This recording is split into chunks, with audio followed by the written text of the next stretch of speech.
और अब बात करते हैं उत्तर प्रदेश में अपनी जिहादी मानसिकता को अंजाम देने वाले लारेब हाशमी की।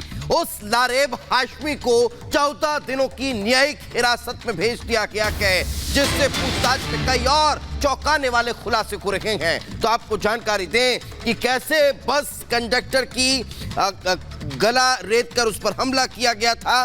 उस लारेब हाशमी को अब 14 दिनों की न्यायिक हिरासत पर भेजा गया है। लारेब के घर से कई सामान बरामद हुए हैं। कंप्यूटर, चिप, डायरी, मोबाइल बरामद हुआ है।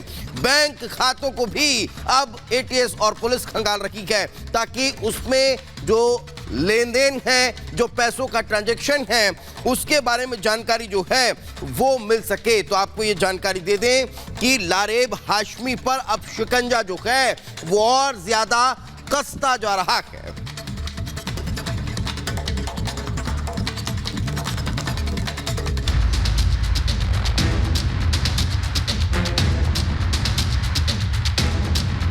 इंशाल्लाह वो बचेगा नहीं, इंशाल्लाह वो मरेगा।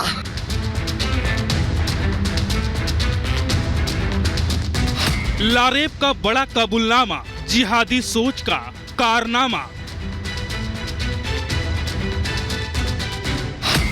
टिकट का झगड़ा बहाना, कट्टरता फैलाना इरादा।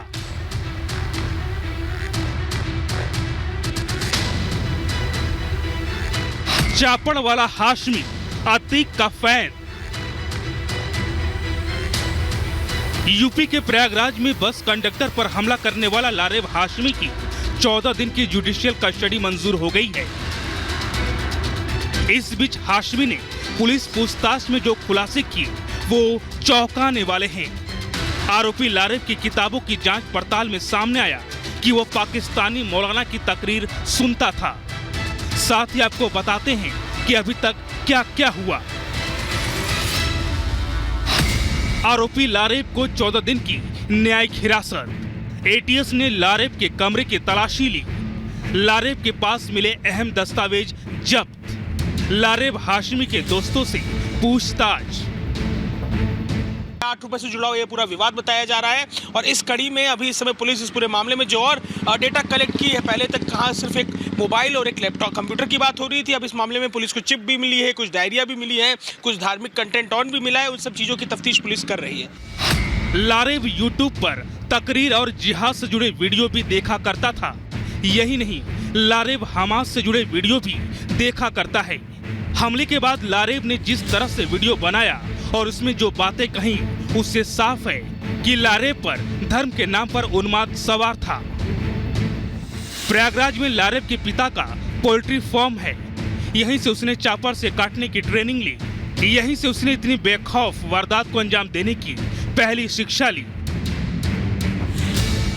ये उसकी पोल्ट्री फार्म है जहाँ पर मुर्गियाँ रखी जाती हैं और ये देखिए यहाँ पर भी मुर्गियों को रखा जाता था। बाहर लोग बता रहे हैं कि बोर्ड लगा रहता था जिसमें मुर्गे और मुर्गी का रेट लिखा रहता था। और जिस हथियार का इस्तेमाल हुआ है, महत्वपूर्ण बात है, पड़ोसियों का कहना है कि वही हथियार है जिस हथियार से उसने कंडक्टर पर हमला किया। जिस चापड़ की बात की जा रही है, उसी चापड़ से वो यहाँ पर मुर्गों को काटा करता था। तो ये सारा घटनाक्रम है। यहाँ पर घर पर ताला लगा हुआ है, घर पर पूरा सन्नाटा है और इस सन्नाटे के बीच में पुलिस तफ्तीश कर रही है। जो आरोपी है हाफ एनकाउंटर के बाद अस्पताल में एडमिट है इस समय और पुलिस की तरफ से इस पूरे मामले में छानबीन कर रही है। कहीं न कहीं लारेब के मन में अतीक जैसा दबंग बनने की चाहत जरूर थी। ये हम नहीं कह रहे, बल्कि खुद लारेब ने पुलिस पूछताछ में इस बात का खुलासा किया है। यही वजह है कि पुलिस इस वारदात को अतीक से जुड़े एंगल से भी खंगाल रही है। Desktop, chip, pen drive, 3 diary, 2 mobile, bank detail, chopper. आरोपी लारेब का रोल मॉडल अतीक अहमद था। ये बात उसने खुद कबूली है, ये उसका कबूलनामा है। आरोपी लारेब ने अतीक के स्टाइल में ही कंडक्टर पर हमले करने की कोशिश की। अपराध जगत में एंट्री के लिए लारेब ने अतीक के स्टाइल को कॉपी करने का प्रयास किया। लारेब का कपड़ा पहनने का तरीका भी अतीक अहमद की तरह है। हमले के बाद के वीडियो में भी वो अतीक के स्टाइल में दिखाई दे रहा है। प्रयागराज में जो कुछ भी हुआ उसके विषय में भले ही कुछ लोग खुलकर नहीं बोल रहे, लेकिन दबी जुबान में लोगों में उस घटना को लेकर दहशत में है। लारेब के पड़ोस में रहने वाले के मन में भी उस घटना को लेकर डर बैठ गया। यहाँ से फ्रांस तक, पूरी दुनिया तक ये गरीब नवाज के दर का कुछ दबान दे रहा है, जिसने बाकी है। लारेब को देखने वाले और जानने वाले भी यही कह रहे हैं कि मन में डर तो है ही। आप घर के एकदम बगल में रहते हैं, सामान्य सा लड़का है, आज व्यवहार ऐसा कर गया, डर लग रहा है कि ऐसे और लोग भी हो सकते हैं? भाई अनजान में तो अब नहीं जान सकते थे, लेकिन लड़का ऐसा नहीं था कि ऐसा कर जाएगा। तो अब मन में डर है, ऐसा गली का लड़का ऐसा कर गया? हाँ, मन में अब तो डर है ही है भाई, कोई जानता तो था नहीं अब, लेकिन डर तो है ही है ना, वास्तविकता। यही नहीं, इस घटना के बाद से उस कॉलेज में छात्रों की रातों की नींद गायब है।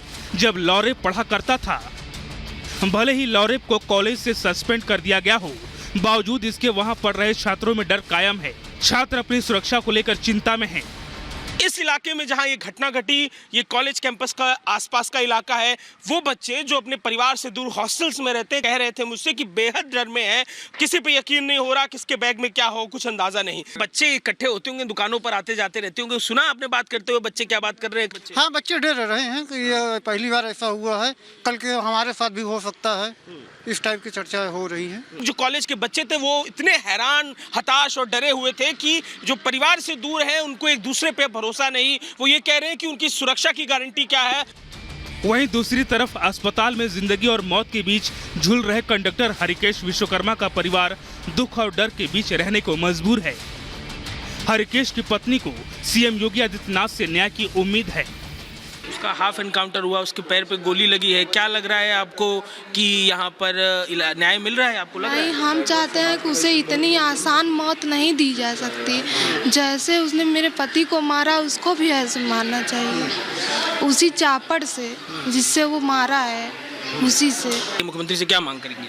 हम मुख्यमंत्री जी से यही बोलते हैं उनका इलाज अच्छे से हो जाए, बस एकदम ठीक हो जाए। भरोसा है आपको इलाज होगा? हाँ, भरोसा है। फिलहाल पुलिस इस पूरे केस को हर एंगल से जांचने और परखने में लगी है। दिन दहाड़े ऐसी खौफनाक वारदात ने पुलिस के आला अधिकारियों और प्रशासन में हड़कंप मचा दी है। पुलिस के सामने जिहादी मानसिकता के पीछे की सच्चाई जल्द सामने लाने का दबाव है। Bureau report, Republic Bharat.